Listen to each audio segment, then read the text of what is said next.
ওকে,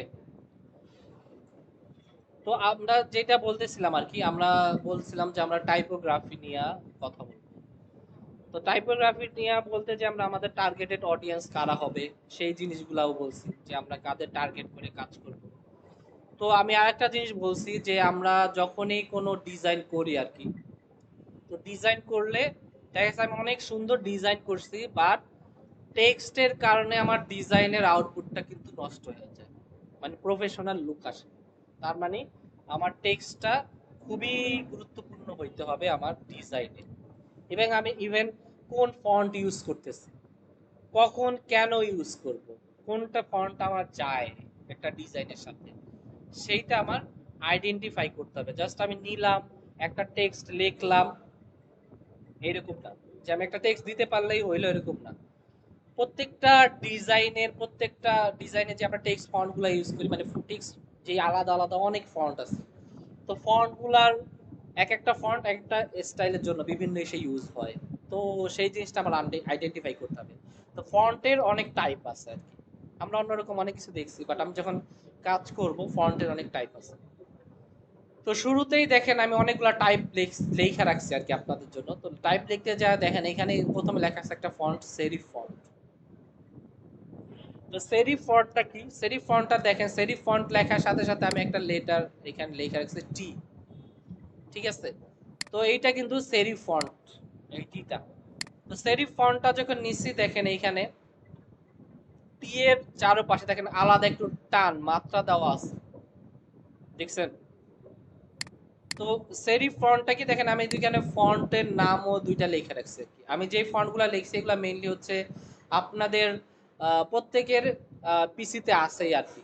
যখন ওপেন করবেন এই ফন্টগুলো বাই ডিফল্ট ভাবে আছে, আমার নতুন করে যেন ডাউনলোড দাও না লাগে এই জন্য এর মধ্যেই যা আছে সেগুলো নিয়ে আমি দেখাইতেছি। দেখেন প্রথমে একটা আছে অ্যাডোবি গ্রামন্ট আছে একটা, আর একটা আছে Times New Roman, Times New Roman আর কি। তো এটা তো সবার পরিচিত মনে হয়, যারা একেবারে টেক্সট ফন্টের নাম শুনছে এই ডিজাইনিং আসার আগেও আপনার ওয়ার্ডেন, তখন সবাই জানে যে টাইমস নিউ রোমান বলে একটা ফন্ট আছে।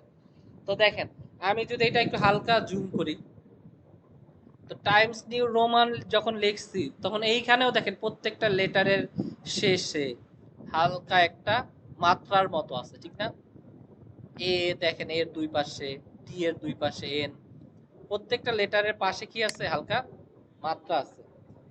এই যে সেরিফ ফন্ট আর কি, এই ফন্টটা হচ্ছে আপনার কি বলে এটাকে, ক্লাসিক্যাল একটা ভাইব দেয় আপনার ডিজাইনের মধ্যে, ক্লাসিক। অন্যভাবে যদি বুঝি ভিনটেজ, ভিনটেজ বুঝছেন, ওল্ড ভার্সন, পুরানো দিনের কোনো কিছু যদি আমি ডিজাইন করি, সেই জন্য এইটা কি করে আপনার একটা ক্লাসিক্যাল ভাইব দেয়। অথবা আপনি যদি বলতে পারেন নিউজ পেপার, ইংরেজি নিউজ পেপার বুঝছেন না, নিউ এজ, ডেইলি স্টার অথবা নিউ স্টার যদি পড়েন, তো ইংরেজি নিউজ পেপারটা যদি পড়েন তো দেখবেন যে এইরকম সুন্দর কলাম কলাম টেক্সট লেখা আছে। তো ওইখানে যদি দেখবেন ফন্ট গুলো এই টাইপের, মানে হচ্ছে সেরিফ ফন্ট, ক্লাসিক্যাল একটা আপনার আহ, কি বলে এটারে, ভাইব দেয়। তো দেখতে অন্যরকম একটা আসে, একটা ওল্ড ভিনটেজ একটা ফ্লেভার আসে। তো এইরকম যখন আমি কোনো ডিজাইন করব, অথবা এরকম হতে পারে নোভেল, নোবেল পড়ছেন না অনেকে, যারা যারা পড়ছেন দেখবেন। তো নোবেল যখন লেখা হয় ওই নোবেলের টেক্সট ফন্ট গুলা এরকম সেরিফ ফন্ট থাকে, ঠিক আছে। তো আমরা এই টাইপের যখন কোনো ডিজাইন করব আর কি, মানে হচ্ছে ভিনটেজ অথবা আপনার ক্লাসিক কোনো একটা ডিজাইন করব। যেমন আমি আপনাদের বলছি যে আমাদের প্রত্যেকটা কোর্সে আমরা জানি যে আমাদের একটা হয়, প্রেজেন্টেশন হয়, এখানে আমরা গ্রুপ কাজ করি আর কি, ওয়ার্ক করি আর কি প্রেজেন্টেশনের জন্য। তো প্রজেক্ট বানাই, তো সেইখানে গত থার্ড ব্যাচে যারা ছিল, একটা গ্রুপ ছিল যাদের টপিক ছিল আর কি, ওরা হচ্ছে একটা কোম্পানি ক্রিয়েট করছে ভেন্টেজ কার, ঠিক আছে, মানে হচ্ছে ওরা ভেন্টেজ কার বিক্রি করে এরকম একটা কোম্পানি ওদের। তো ওরা ওদের যে ডিজাইন গুলা করছে, তো ওই ডিজাইনের মধ্যে কি একটা ও পুরানো ভার্সন যেহেতু, তাহলে ওদের প্রত্যেকটা ডিজাইনের মধ্যেই কিন্তু এই সেরিফ ফন্ট থাকতে হবে আর কি, ভেন্টেজ ক্লাসিক যে লুকটা ওইটা থাকতে হবে। তাহলে আমরা বুঝতে পারলাম যে সেরিফ ফন্টটা আমরা কি করি, মানে ক্লাসিক কোন ডিজাইনের জন্য এই টাইপের যখন ডিজাইন করবো তাহলে আমরা এটা মাথায় রাখবো যে আমি এখন ডিজাইন করতেছি আসলে ডিজাইনটা কি। তারপরে দেখেন একটা অপশন আছে স্যান্স সেরিফ। স্যান্স সেরিফের এই যে স্যান্স যেটা, তো এইটা হচ্ছে আপনার স্যান্স মানে হচ্ছে এটা একটা ফ্রেঞ্চ ওয়ার্ড, এটা মানে হচ্ছে এটার ইংরেজিতে বলে উইদাউট, ঠিক আছে, মানে এটা হচ্ছে সেরিফ না, এরকম একটা। তো এইটা যদি বলি আমি স্যান্স সেরিফ, এইখানে দেখেন মানে হচ্ছে স্যান্স সেরিফটা দেখেন আমি কয়েকটা ফন্ট নিয়ে রাখছি, যেমন এরিয়াল, ফুতোরা, মায়েরপো, ঠিক আছে। তো আমরা এই ফন্টগুলা বিশেষ করে এরিয়ালটা আমরা অনেক ইউজ করি কিন্তু, ঠিক আছে না। তো এরিয়াল ফন্টটা দেখেন, তো এরিয়াল ফন্টটা যখন নিচ্ছি দেখেন, এই যে এরিয়াল আমি কিন্তু এই টেক্সট দিয়ে নিচ্ছি, এইটা দেখেন। আর হচ্ছে আমার স্যারিফ যে ফন্টটা, দুইটার মধ্যে কিন্তু পার্থক্য আছে, বোঝা যায় না। টেক্সটের মধ্যেই কিন্তু কি আছে, অনেক পার্থক্য আছে। যেমন আমি এইটার জন্য একটা লেটার নিয়ে রাখছি টি, এইটাও টি, এইটাও টি, দেখেন দুইটার মধ্যে পার্থক্য আছে না। এইটার শেষে দেখেন প্রত্যেকটা লেটারের শেষে মাত্রা আছে, বাট এটা কিন্তু পুরো স্ট্রেট, কোনো মাত্রা নাই, ঠিক আছে। তো এই স্যান্স সেরিফ, এইটা এই ডিজাইনটা আমরা কেন করি, কোনো মডার্ন ডিজাইনের জন্য। কি করি, মডার্ন কোনো ডিজাইন যদি করি তখন আমরা স্যান্স সেরিফ ইউজ করি। যদি স্ক্রিনের জন্য কোনো কিছু ডিজাইন করি তখন আমরা যেই ফন্টটা ইউজ করি সেটা কি, স্যান্স সেরিফ। সাপোজ মনে করেন আমি ওয়েবসাইটের জন্য কোনো ডিজাইন করব, মোবাইল অ্যাপসের জন্য কোনো ডিজাইন করব, অথবা আমি অনলাইনে কোনো কাজ করতেছি যেটা আমার স্ক্রিনে যাবে, ঠিক আছে, মানে মডার্ন কোনো ভাইব দিতে চাইতেছে, ঠিক আছে, তখনই আমি কি করব, এই সেরিফ ফন্টটা ইউজ, মানে সরি স্যান্স সেরিফ ফন্টটা ইউজ করব, যেটা আমার কি করতেছে, স্ট্রেট লাইন দিতেছে, ওইরকম আগের মতো কি নাই, মাত্রা নাই কিন্তু, ঠিক না, ক্লাসিক। এই এই যে এই ফন্টটা ইউজ করবেন দেখবেন যে আপনার ডিজাইনটা অন্যরকম একটা আউটলুক দিতেছে, ঠিক আছে। তো তারপরে দেখেন একটা আছে স্ক্রিপ্ট, একটা ফন্ট স্টাইল আছে কি, স্ক্রিপ্ট। তো দেখেন আমি স্ক্রিপ্ট যখন লিখছি, দেখেন এখানে আমি দুইটা ফন্ট নিচ্ছি, এর মধ্যে একটা ব্রাশ স্ক্রিপ্ট আছে আর একটা স্ক্রিপ্ট আছে। আপনারা এই টাইপের ফন্টগুলো ইউজ করবেন। তো এখন এই ফন্টগুলো আসলে এটারে কি বলে, হ্যান্ড রাইটিং, হ্যান্ড রাইটিং এর মতো একটা স্টাইল না এই ফন্টগুলা। তো এই ফন্টগুলা হচ্ছে মেইনলি কি করে মানুষের কি বলে এটা, এর মানে এটা সেনসিটিভ একটা ফন্ট, ঠিক আছে, মানে মানুষের ইমোশন নিয়ে কাজ করে এই ফন্টটা। বিশেষ করে কি হইতে পারে, আপনারা দেখবেন যে এটা মানে কি বলে, লেডিস যে প্রোডাক্ট গুলা ডিজাইন করে, লেডিস প্রোডাক্ট হইতে পারে, উমেনদের জন্য, মেয়েদের জন্য, ঠিক আছে। তো অথবা এটা সোজা বাংলা বলতে বিউটি প্রোডাক্ট, বিউটি প্রোডাক্টের অনেক পেজ আছে, ওর ডিজাইনগুলো দেখবেন, বিশেষ করে ভালো যে ইন্টারন্যাশনাল ভালো, ওইখানে দেখবেন যে টেক্সট ফন্ট গুলা কিন্তু আলাদা, ঠিক আছে। তো এইখানে আপনি এই ফন্ট গুলা ইউজ করে কেন, যে বিউটি প্রোডাক্টের জন্য, মানে এই স্ক্রিপ্ট ফন্ট গুলা ওইখানে দেখবেন সুন্দর একটা কি বলে, ইমোশনাল একটা কাজ করে, যেটা হচ্ছে অ্যাট্রাক্ট করে মেয়েদের, ঠিক আছে, মানে হচ্ছে এই ফন্ট গুলা বিউটি প্রোডাক্টের ক্ষেত্রে ইউজ করি। তো আপনারা যখন ওইরকম কোনো ডিজাইন করবেন, আপনাদের লাস্ট কোন একটা অ্যাসেসমেন্ট এরকম ছিল যে একটা লোগো ডিজাইন করতে দিছিল বিউটি সেলুন এরকম একটা, তো ওইখানে লোগোটা এরকম ছিল আর টেক্সট ফন্টটা কিন্তু এরকম একটা ভাইব ছিল, ঠিক আছে। তা আপনারা যখন এরকম কোনো ডিজাইন দেখবেন তখন দেখবেন যে আমরা এইরকম ফন্টগুলো ইউজ করবেন, বিশেষ করে ইমোশন নিয়ে কাজ করা বিউটি প্রোডাক্ট, ফেমিনিন বা লেডিস যে প্রোডাক্টগুলো আছে, ফিমেল প্রোডাক্ট নিয়ে যে কাজ করে ওই ডিজাইনগুলো করলে আপনার স্ক্রিপ্ট যেই ফন্টগুলো আছে ওইগুলো নিয়ে কাজ করেন। আপনি একটু সার্চ দিবেন, ঘাটাঘাটি করবেন, ইউটিউব গুগল করেন, ইউটিউব দেখেন যে আসলে কোন ফন্টগুলা এই ক্ষেত্রে, এই স্ক্রিপ্ট ফন্টগুলা কোনগুলা, এগুলা কি কি ইউজ করা যায়, ঠিক আছে। তো নিজেদের মতো করে একটু কাস্টমলি ঘাটাঘাটি করে ফন্টগুলা ইউজ বের করেন, তারপর দেখেন এটা এক্সপেরিমেন্ট করে আসলে সুন্দর লাগে কিনা। আর একটা ছিল হচ্ছে কমিক, ঠিক আছে, কমিক্স আসছে আর কি, এটা কমিক হবে, কমিক সেন্স মানে হচ্ছে শুনলেই তো বোঝা যায় আসলে জিনিসটা কি, একটা কার্টুনিস্ট ফ্লেভার আর কি। কার্টুন যখন ডিজাইন করবো আর কি, ওই টাইপের কোনো ডিজাইন থাকবে, তখন হচ্ছে এইরকম, মানে মেন জিনিসটা হচ্ছে সচরাচর আমরা এই ফন্ট ইউজ করি না, ঠিক আছে, সচরাচর কি আমরা এই কমিক ফন্ট গুলা ইউজ করি না, ইভেন ডিজাইনাররাও, বড় বড় ডিজাইনাররা এই ফন্ট গুলা পছন্দ করে না আর কি, ঠিক আছে। মানে এটা একেবারেই মানে অনেক আগে এই ফন্ট গুলো আসছিল, মানে আরো আগে আবিষ্কার যখন হয়েছে তখন ইউজ করতো স্পেসিফিক কিছু লোক, কার্টুন যখন কোনো ডিজাইন করতো অথবা এরকম বানাতো তখন জিনিসগুলো ইউজ করতো। বাট আপাতত আমাদের এরকম ফন্ট আসলে দরকার নাই। যদি স্পেসিফিক মনে হলো যে না আমি ডিজাইন করছি, তখন আমার একটু দরকার হয়, তখন টুকটাক ডিজাইন করা যায়। বাট এর বাইরে আমি আপনাদের রিকমেন্ড করবো না যে এই ফন্টগুলো আসলে ইউজ করেন। ফন্ট আমি আমি আপনাদের অলরেডি অনেকগুলো ফন্টের নাম বলছি যে এই ফন্ট আপাতত আপনার প্র্যাকটিসের জন্য কি বলছি, রোবোটো, পপিন্স আর রুবি, এই তিনটা ফন্ট আপাতত আপনারা ইউজ করেন। পরবর্তীতে আপনারা যখন ডিজাইন করবেন তখন দেখা গেছে যে আপনাদের আরো অনেক ডিজাইনের দরকার হইতে পারে, তখন আপনারা আপনাদের মধ্যে এক্সপেরিমেন্ট করলেন, আপনার যেটা পছন্দ হয় এই রিলেটেড ওই ফন্ট গুলা নামাই নিলেন, তখন এটা আসলে কোনো সমস্যা নাই আর কি। ওকে, তাইলে আমরা এই ফন্ট গুলা দেখলাম। আমি আর একটা কাজ করি, দেখেন আমি নিউ একটা ফাইল নেই আর কি, ডকুমেন্টস।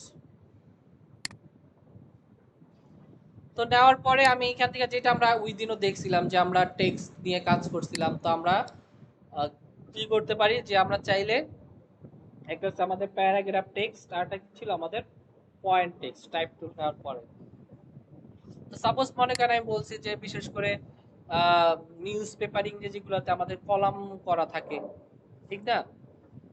তো কলাম করা থাকলে দেখা যাচ্ছে এইখানে একটা কলাম থাকে, মাঝখানে অনেক পিকচার থাকে, এইখানে থাকে, আবার এইখানে একটা কলাম থাকে, ঠিক?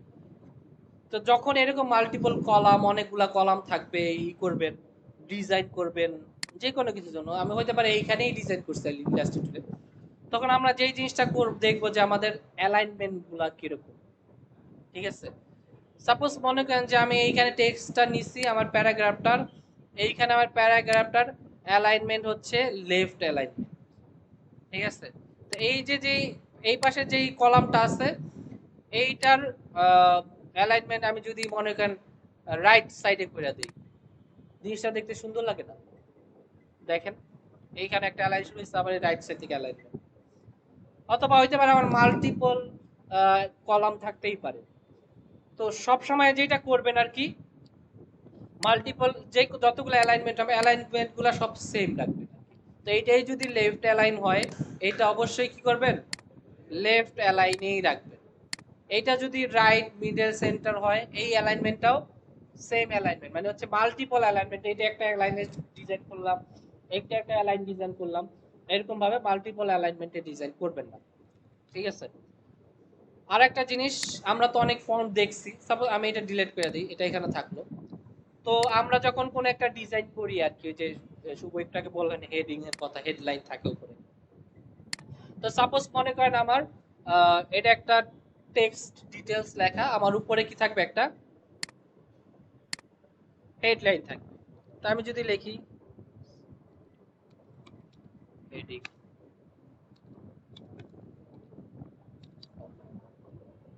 ওকে, তো আমি এটা হেডিং হেডলাইন রাখলাম। তো আমি যেহেতু হেডিং এর হেডলাইন, তার মানে হচ্ছে কি হেডলাইনটা একটু বড় হবে না? টেক্সট যেই আমার বিস্তারিত লেখা আছে এটা থেকে কি হেডলাইনটা একটু বড় থাকে না ফন্ট? তাহলে অবশ্যই আমার হেডলাইন ফন্টটা একটু কি করতে হবে, বড় করতে হবে। তো আমি এটা আপাতত বড় করলাম, মনে করেন এইটা আমার ফন্ট সাইজ। তো এইটা আমার কি ফন্ট নাম আছে দেখেন, এইটা না, এই ফন্টটা তো সায়েন্স সেরিফ, ঠিক আছে, বাট ফন্টের নাম কি, মাইরিয়াট প্রো না? তো আমরা এটা এরিয়াল কইরা দিই, ঠিক আছে? অথবা আমাদের যেটা আছে, আমি চাইলে অন্য ফন্টও ইউজ করতাম, এইটা আমি এরিয়াল করলাম, ঠিক আছে? তো দেখেন এইটাও এরিয়াল, এইটাও এরিয়াল। আমি যদি ফন্ট দুইটা ধরি, আমার ফন্ট স্টাইল কি আছে, রেগুলার।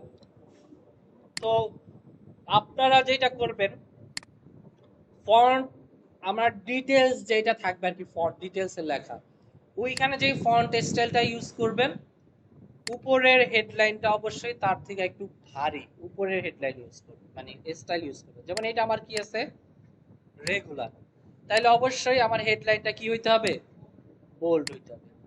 দেখেন তো একটু অনেক সুন্দর লাগতেছে না আগে থেকে? আগে ছিল কি, জাস্ট একটু চেঞ্জ করছে, এটা ছিল আমার রেগুলার, এটাও কি আমার রেগুলার, দুইটাই রেগুলার। বাট এটা আমি কি করছি, জাস্ট আমি বললাম একটু উপরে থাকতে হবে, এটা আমি কি করলাম, এইখান থেকে বোল্ড করে দিলাম, দেখবেন যে লেখার মধ্যে একটু একটু হইলেও আলাদা চেঞ্জ আসছে, সৌন্দর্য আসছে। ঠিক আছে, তো সবসময় যেটা করবেন, নিচে মানে নিচের বলতে এই নিচে লেখা এরকম না, মানে হেডলাইন অথবা আপনার হইতে পারে বিভিন্ন প্যারা থাকে না, অথবা কলাম থাকে, তো কলামের ফার্স্ট যেইটা লেখা থাকে, তো ওইটার থেকে নিচের যে বিস্তারিত লেখা ওইটার থেকে উপরের যে টেক্সট গুলা থাকে, কলাম থাকে অথবা হেডলাইন বলেন, এগুলার ফন্ট অবশ্যই একটু ভারী হইতে হবে, উপরের লেভেলের হইতে হবে। সাপোজ মনে করেন এইটা এখানে কি আছে, ফন্ট স্টাইল দেখেন এখানে আছে একটা ব্ল্যাক, যদি এরকম হইতো আমার এই ফন্টটা, নিচে যে ফন্ট আছে এটা যদি আমি বোল্ড করি আর কি, উপরেরটা অবশ্যই দেওয়ার চেষ্টা করবে কি ব্ল্যাক, কি দিব ব্ল্যাক। যদি দুইটাই আমার বোল্ড থাকে একরকম লাগতেছে, জিনিসটা ভাল লাগবে না, তাইলে আমার কি করতে হবে, উপরে এটা যদি ব্ল্যাক করে দিই, দেখেন আগের থেকে কিন্তু কি হয়েছে, চেঞ্জ হয়েছে না, লেখার লেখার মধ্যে একটু অন্যরকম লাগতেছে আর কি লেখা। আর একটা জিনিস যেটা করবেন আপনারা, দেখেন আমার এই টেক্সট গুলা কিন্তু অনেক ক্লোজ, চাপা চাপা, ঠিক আছে দেখেন অনেক চাপা চাপি না, মানে কেমন জানি পড়তেও একটু কষ্ট হয়, মানে চোখের সমস্যা হইতেছে, মানে এরকম মনে হয় যে মানে লেখা পড়ার ডিজাইন দেখারও কিন্তু একটা ই আছে, সৌন্দর্য আছে, চোখের ভালো লাগা কাজ করে। দেখবেন যে কিছু জিনিস দেখতেই ভালো লাগে, আবার কিছু জিনিস দেখলে চোখ বিরক্ত লাগে, উফ কেমন লাগতেছে জিনিসটা, ভালো লাগতেছে না, একটু বেশি দেখলে টায়ার্ড হয়ে যায়। তো এই লেখাটাও কেমন হিজি বিজি লাগতেছে। তো আপনার যখনই কোনো টেক্সট অথবা কিছু না কাজ করবেন, একটা কাজ করবেন, ব্রিদিং স্পেস দিবেন, এটা কি বলে ব্রিদিং স্পেস, মানে একটু শ্বাস নিতে দেন ভাই লেখাটারে। তো যেইটা করতে হইলে আমার কি করতে হবে, অবশ্যই আমার কই যাইতে হবে, টেক্সটটা সিলেক্ট করি, কই যাইতে হবে আমার ক্যারেক্টার, ক্যারেক্টার থেকে যাওয়ার পর আমি কি কাজ করবো বলেন তো, আমার এইখানে কি আছে, কার্নিং কি করবো, যদি বাড়ায় দেই তাহলে কি হবে, কার্নিং বাড়াইলে কি হবে,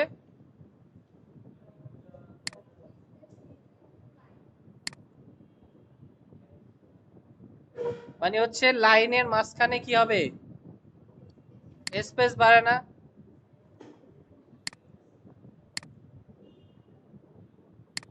আমার এটা নিতেছে না কেন বলেন তো, হ্যাঁ কই যাইতে হবে, প্যারাগ্রাফে যাইতে হবে।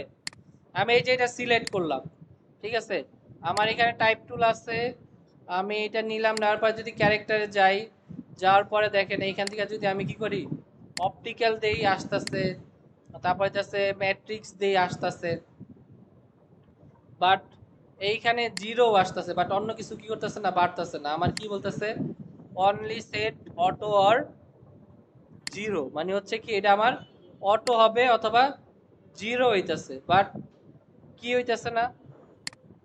আমি যদি মাঝখানে ধরি, ধরার পরে এখন যদি বাড়াই,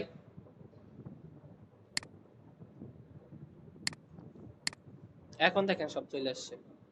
তাহলে প্রবলেমটা কি ছিল, আমার টেক্সটের মাঝখানে কি করতে হবে, স্লিক সিলেক্ট করে মানে ক্লিক করে রাখতে হবে। এখন যদি আমি স্পেস বাড়াই, এখান থেকে দেখেন আমার এখানে জিরো আছে, আমি যদি 5 করি অথবা এখান থেকে যদি ভ্যালু বাড়াই কমাই,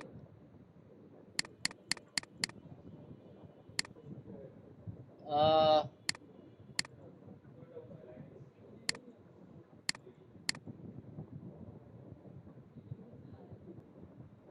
তাহলে আমরা কই ছিলাম, ভুল জায়গায় ছিলাম, কই কোচাকুচি করতেছিলাম, লার্নিং।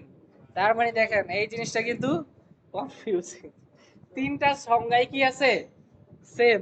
তাহলে আমার মনে রাখতে হবে না, একটা লিডিং, আর একটা কি ট্র্যাকিং, আর একটা কি কার্নিং।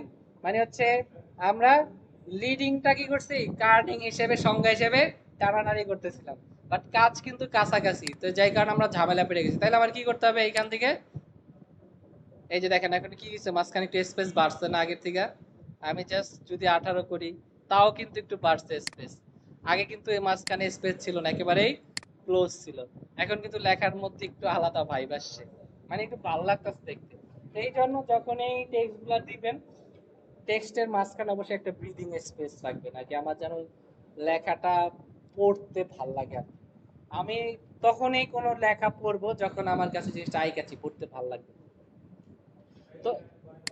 তো তো এইটা বাড়াই নিবেন যখন আর কি কাজ করবেন দেখবেন। ঠিক আছে, তো আমি এইটা ডিলিট করি। এখন দেখেন এইখানে আমি আগের ক্লাসেও আমরা একটা জিনিস দেখছিলাম আর কি। দেখেন আমার এখানে লেখা আছে কি হেডিং অন টপ, মানে হেডলাইনটা লেখা আছে। তো আমি চাইতেছি যে আমি যে আমার যে টেক্সটটা আছে, টেক্সটটা কি করব, আউটলাইন করে দেব। মানে আউটলাইন বুঝছেন, মানে এটা একটা শেপে কনভার্ট করব। মানে টেক্সটটা কি করব, শেপে কনভার্ট করব। সেই জন্য আমি কি করতে পারি, রাইট ক্লিক করব, সিলেক্ট করার পরে দেখেন যে একটা অপশন আছে কি ক্রিয়েট আউটলাইন।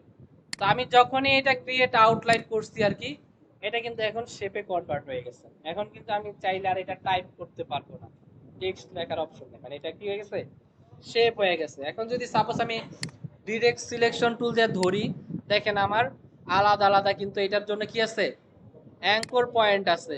আমি চাইলে এটা ছোটও করতে পারি, বড়ও করতে পারি। আবার কন্ট্রোল জেড দিয়ে ব্যাক করি আমি। তো আমরা যেটা দেখতেছিলাম আর কি, আপনারা যেটা কাজ করবেন, অনেক সময় আমরা এরকম আউটলাইন করি কাজের সুবিধার্থে, আবার এরকম করি যে আমি একজনকে, আমার ক্লায়েন্টকে আমি ডিজাইনটা দিছি, তো ডিজাইন দেওয়ার পরে এরকম হইতে পারে যে ওনার পিসিতে যখন ওপেন করবে এই ফন্টটা নাও থাকতে পারে, ঠিক না? বাট এই ফন্টটা তার আমার দিয়ে দেওয়া হয় নাই। তখন কি করবো, উনি যখনই আমার ডিজাইনটা ওপেন করবে তখন ফন্ট নষ্ট হয়ে যাবে।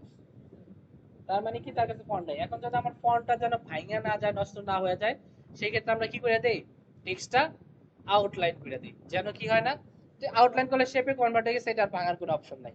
তো অবশ্যই আপনারা যখন কাজ করবেন আর কি, আউটলাইন করবেন একেবারে সবার শেষে, মানে সব ডান, এডিট করাও ডান, আমার সব চেক করা হয়ে গেছে, এখন আর আমার কি হবে না, এটা নিয়ে আর কাজ করা লাগবে না, তখন যে আউটলাইন করবেন।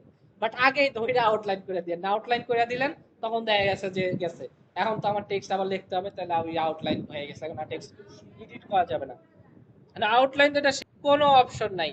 তো সাপোজ আমরা আউটলাইন করতে হলে কি করতে হবে, আমরা টেক্সটটা ধরবো, ধরার পরে রাইট ক্লিক করব, করার পরে ক্রিয়েট আউটলাইন। এখন আমি চাইলে দেখেন ডিরেক্ট সিলেকশন টুল দিয়ে সাপোজ ধরলাম, আমি উপরে দুইটা অ্যাঙ্কর পয়েন্ট ধরলাম, ধরার পরে আমি শিফট প্রেস করে চাইলে দেখেন উপরের দিকে নিয়ে গেলাম, এই নিচে দুইটা ধরলাম, সিলেক্ট করলাম ডিরেক্ট সিলেকশন টুল দিয়ে, আমি সিলেক্ট করে একটু নিচে নামাই দিলাম। চাইলে আমি এই এরকম দেখেন আমি এখন ফন্ট নিয়ে কি করতে পারতাছি, উপর নিচে করতে পারতেছি, কাজ করতে পারতেছি। দেখেন আমি ধরলাম প্যাথ, আমার মনে হয় নিচ থেকে পুরাটাই সিলেক্ট হয়ে গেছে। আর একটা যেটা কাজ করবেন আর কি, যখন আপনারা সিলেক্ট করবেন এটা দেখা যাচ্ছে যে ওই যে হালকা পাতলা চেঞ্জ করবেন। আছে না অনেকে ফন্ট চেঞ্জ করে শেপে কনভার্ট করে, শেপ যেটা অনেক বেশি টানাটানি, বেশি এডিট করবেন না, তাইলে দেখা গেছে আপনার এটা আর সুন্দর লাগবে না। জাস্ট আমি এইখান থেকে জাস্ট এটা ধরলাম, ধরার পরে অল্প একটু জাস্ট উঠাই দিলাম। হ্যাঁ কালার করা যাবে, এটা যেহেতু শেপ, আমার আলাদা আলাদা কালার করা যাবে না প্রত্যেকটা দইটা, আমি চাইলে আলাদা কালার করতে পারবো। ঠিক আছে, অবশ্যই শেপ প্রেস করে নেবেন। আর আপনি যেইভাবে করবেন আর কি দরকার, শেষ। তো চাইলে আমরা বুঝলাম আমরা কি করতে পারি, শেপটা আউটলাইন করতে পারি। এখন আপনাদের যেটা বলতেছিলাম যে আমি আপনাদের আগেই বলছি যে আমরা টাইপোগ্রাফি নিয়ে কাজ করতেছি। আমি বারবার বলছি যে ভাই একটা টেক্সট যদি আমি একটু কোনো রকম সাজাই সুন্দর কইরা, তাইলেও কিন্তু আমার এই টেক্সট ফন্টটা কি করা যায়, একটা জাস্ট একটা সুন্দর একটা ডিজাইন আউটলুক দেওয়া যায়। তো সেই জন্য দেখেন আমি আপনাদের এখানে একটা টেক্সট লেখা রাখছি আর কি, the art of creation is older than the art of killing. ঠিক আছে, কি লেখছে এটা, the art of creation is older than the art of killing. ঠিক আছে, তো এইটা লেখছে কে, অ্যান্ড্রেই ভোজেনস্কি নাকি জানি, এটা তো নাম পড়তেও দাঁত ভেঙে যাইতেছে।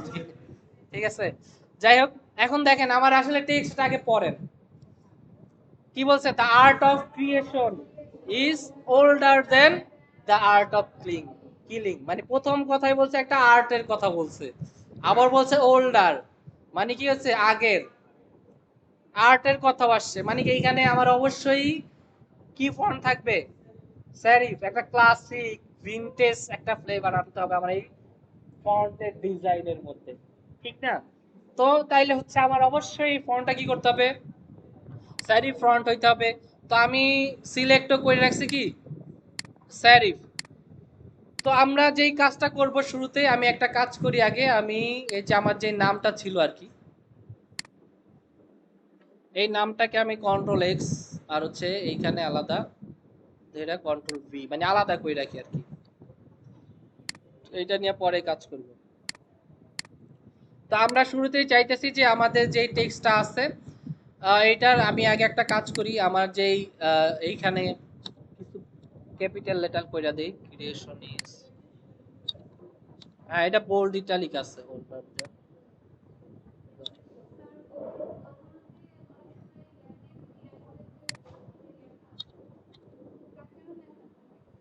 আমরা যেটা কাজ করব শুরুতেই, যে আমাদের এই টেক্সটটা আমরা কি করব, আউটলাইন করে দিব আর কি। ঠিক আছে, কি করব এটা, আউটলাইন। তো আমি কি করলাম, এখান থেকে ক্রিয়েট আউটলাইন করলাম।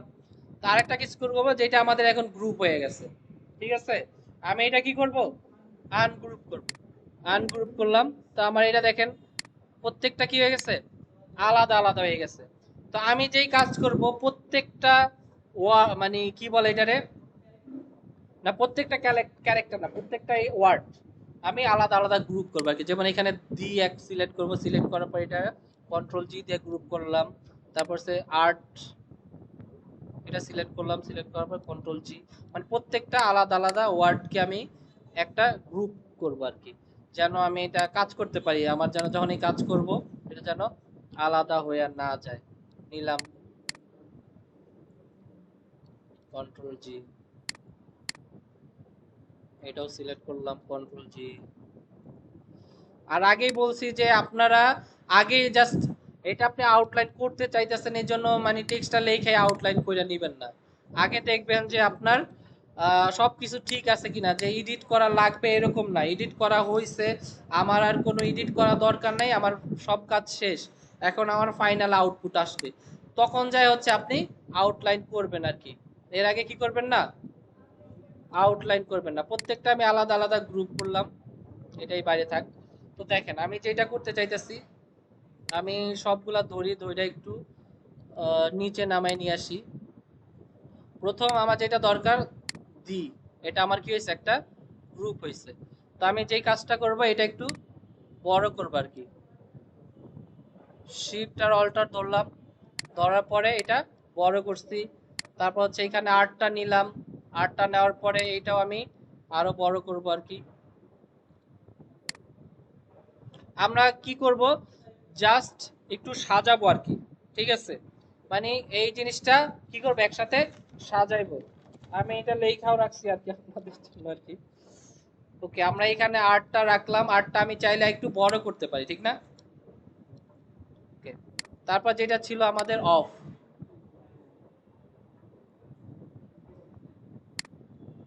হালকা একটু বড় রাখি।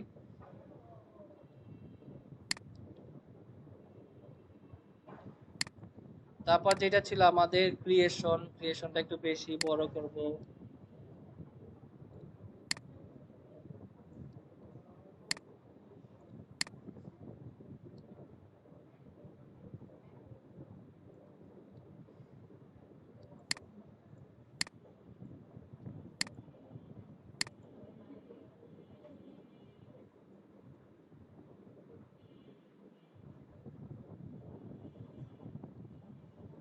আমি যেটা করতে পারি আটটা একটু ছোট করি আর কি।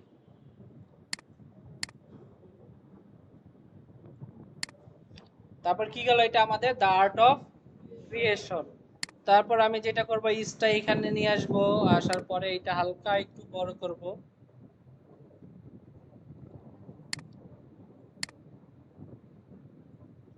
হোল্ডার,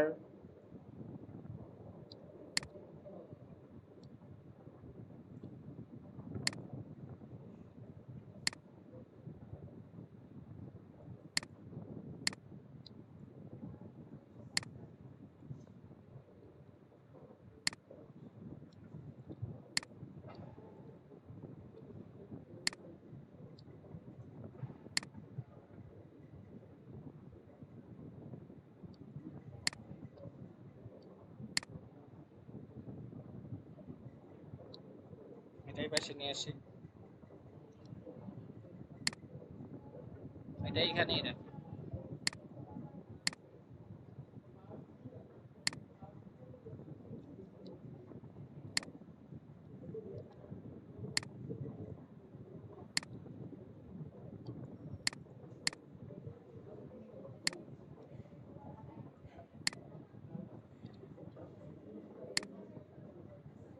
ঠিক আছে, তাহলে আমরা কি করলাম, জাস্ট এটা একটু সাজাইলাম নিজেদের মতো করে। ওকে,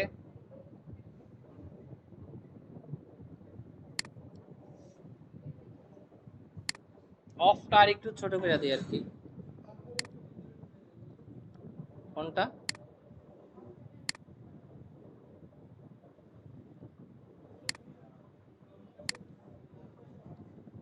এইটা কি করতে চাচ্ছেন ভিতরে এইদিকে? তাহলে তো এইটার উপরে ওভারল্যাপ করবে এরকম। না, এটা তো তাইলে একটু বেশি ভিতরে চলে যাবে না? কোনটা, এই দায়ের পাশে? মানে এই সাইড দিয়ে একটু নিচে নিয়ে আসবো? আচ্ছা, তাহলে আমি এক কাজ করি, দুইটা ধরি, ধইরা একটু নিচে নিয়ে আসি এরকম, আর এরকম এখানে। ওকে, এখানে এখন ঠিক আছে।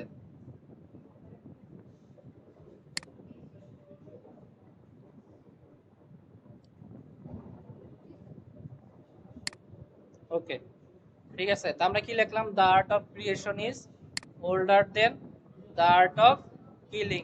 তারপর আমরা কি করতে পারি, ওরে ওইখানে নিয়ে আসি, আসার পরে এটারও আমরা আউটলাইন করে দেই। ঠিক আছে, আউটলাইন করার পরে আমরা এটা একটু ছোট করি, ছোট করে জাস্ট এইখানে না বসাই দিই। ঠিক আছে, তো দেখেন আমরা জাস্ট একটা নর্মাল টেক্সটে কি করছি,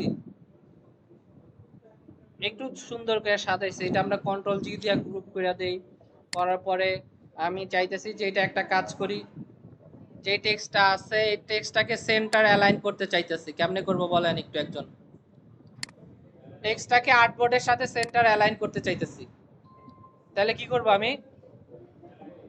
হ্যাঁ, এইখানে কি করব, অ্যালাইন আর্টবোর্ড, এরপরে অ্যালাইনে যাই কি করব, এখানে অ্যালাইনে গেছি আমরা, যাই নাই। এখানে আমি কি করতেছি, হরিজন্টাল আর ভার্টিক্যালি সেন্টারে, আর্টবোর্ডের সেন্টারে নিয়ে আসছি। আর আমি আরেকটা কাজ করব, আমি চাইতেছি নিচে অন্য কোন একটা ব্যাকগ্রাউন্ড থাক, তো সেই জন্য আমার কি করতে হবে, উপরে একটা ব্যাকগ্রাউন্ড নিতে হবে, ঠিক না? ওকে, তাহলে এক কাজ করি, এখন কি ব্যাকগ্রাউন্ডটা উপরে চলে আসছে, তার মানে কি করতে হবে, ব্যাকগ্রাউন্ডটা অ্যারেঞ্জ করে কি করতে হবে, ব্যাক করতে হবে। আর হচ্ছে দুইটাই মনে হয় ব্ল্যাক কালার, তাহলে বোঝা যাইতেছে না। তাহলে আমরা এক কাজ করি, কালারটা কি করি, চেঞ্জ করে দেই। হ্যাঁ, পার্পল, দেখি পার্পল দিলে কি ভাল লাগবে এটার মধ্যে। আর একটু লাইট করব, দেখেন একটু লাইট।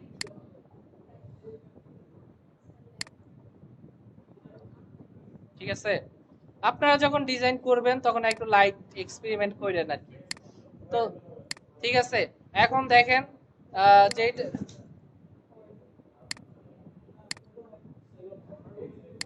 আপনারা একটু যখন কাজ করবেন আর কি, সুন্দর করে এক্সপেরিমেন্ট কইরা এরকম করে আপনাদের মতো করে কালার কাজ করবেন।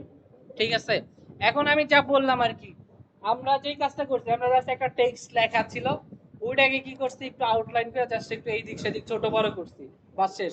কিন্তু এইটাও কিন্তু দেখতে একটু সুন্দর লাগতেছে। যদি আমরা টাইম নিয়ে অথবা অন্য কোনো ফন্ট ইউজ করতাম, দেখা গেছে আরো অনেক সুন্দর লাগতো আর কি।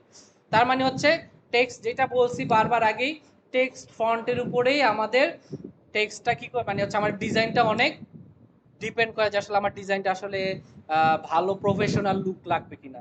ঠিক আছে, আশা করি আজকে ক্লাসটা সবাই বুঝতে পারছে।